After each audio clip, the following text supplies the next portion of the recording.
বিগত কয়েক বছরে শাকিব খানের এমন পরিবর্তন ভাই আমার নজরে আসে নাই। আমি 2019 সাল থেকে শাকিব খানকে নিয়ে ভিডিও করি, শাকিব খানের সিনেমার আপডেট, সিনেমার রিভিউ। এই কয়েক বছরের ব্যবধানে শাকিব খানের যে পরিবর্তন আপনারা দেখতে পাচ্ছেন, এটা সোলজার সিনেমার লুক বলা যেতে পারে। তামিল হিরোর মতো গেট আপ, চুলের কাটিং, বডি ফিটনেস।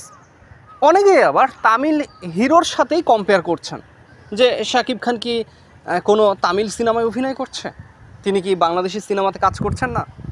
অনেকে অনেক রকমের মন্তব্য করেছেন, স্বাভাবিক ব্যাপার।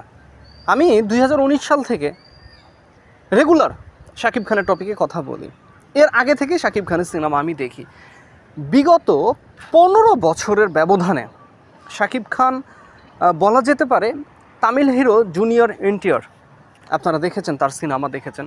আর ফিল্মে রামচরণের সাথে যে জুনিয়র এনটিআর ছিল, তাকেও আপনারা দেখেছেন। তার ফিটনেস এমনভাবে পরিবর্তন হয়েছিল, নিজেকে তিনি হঠাৎ করে যেন দর্শকের নজরে নতুন রূপে হাজির করেছিলেন। ঠিক ওই রকমভাবেই শাকিব খান তিনি এতটা পরিবর্তন করলেন সোলজার সিনেমার জন্য। নিজের ফিটনেস, নিজের চুলের কাটিং, গোফ, বলা যেতে পারে তাকে মনে হচ্ছে যে তিনি তামিল হিরোর জন্য বা তামিল সিনেমার জন্য অডিশন দিতে যাচ্ছেন।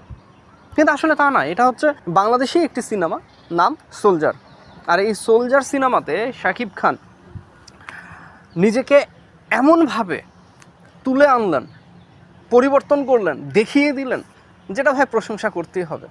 আমি মাঝে মধ্যে অবাক হয়ে যাই যে তিনি কিভাবে পারেন নিজেকে এত পরিবর্তন করতে, তিনি কিভাবে পারেন। আমরা আরও অনেক নায়ক দেখেছি, অনেক নায়ককে নিয়ে বাংলাদেশে প্রশংসা পাচ্ছে, ভালো মানের সিনেমা করছে, ভালো নাটক করছে, ওয়েব ফিল্ম করছে, অনেক নায়ক আছে। কিন্তু শাকিব খানের ব্যাপারটা যখন আসে না, তখন এটা বলা যেতে পারে একটু আলাদা লেভেলের, একটু অন্যরকম। তার তুলনা অন্য কারোর সাথে হয় না। আরিফিন শুভ তিনি সিক্স প্যাক বানিয়েছেন, বডি শার্ট খুলে প্রথমবারের মতো ক্যামেরার সামনে বডি দেখিয়েছেন, সব ঠিক আছে।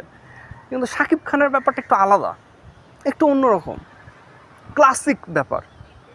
তাকে দেখেই মনে হয় যে না, এটা সত্য, যেটা স্বাভাবিক। হ্যাঁ, তাকে দেখে মনে হয় বডি বিল্ডার না, জিম করেন না, কিন্তু তিনি ফিটফাট। তো সোলজার সিনেমাতে তিনি তার লুক দিয়ে যেই প্রশংসাটা পাচ্ছেন, আশা করি এই সিনেমাটি ব্যবসায়িকভাবে সফল হবে এবং অন্যান্য সিনেমাগুলোর মতোই নিজের স্থান ধরে রাখতে পারবে। যেমন ধরেন তুফান, বরবাদ, প্রিয়তমা, এদের মতো করেই সোলজার সিনেমা একটি জায়গাতে নিজের অবস্থান তৈরি করবেন এবং হ্যাঁ, ব্যবসায়িকভাবে, আমি আবারও বলছি, ব্যবসায়িকভাবে এটা একটা ইতিহাস তৈরি করতে পারে। পাশাপাশি যদি সিনেমার গল্প নিয়ে কথা বলি, অবশ্যই বলতে হবে এটা দেশপ্রেমিকের গল্প, যেখানে দেশের প্রতি ভালোবাসা, তুমি দেশকে কী দিয়েছো, তোমার দায়িত্ববোধ, এগুলো কিন্তু সিনেমাতে উঠে আসছে। তো ভাই ব্রাদার, অবশ্যই আমরা সোলজারের জন্য অপেক্ষা করছি যারা, তাদের জন্য বিশাল বড় এটা সারপ্রাইজ হতে চলেছে।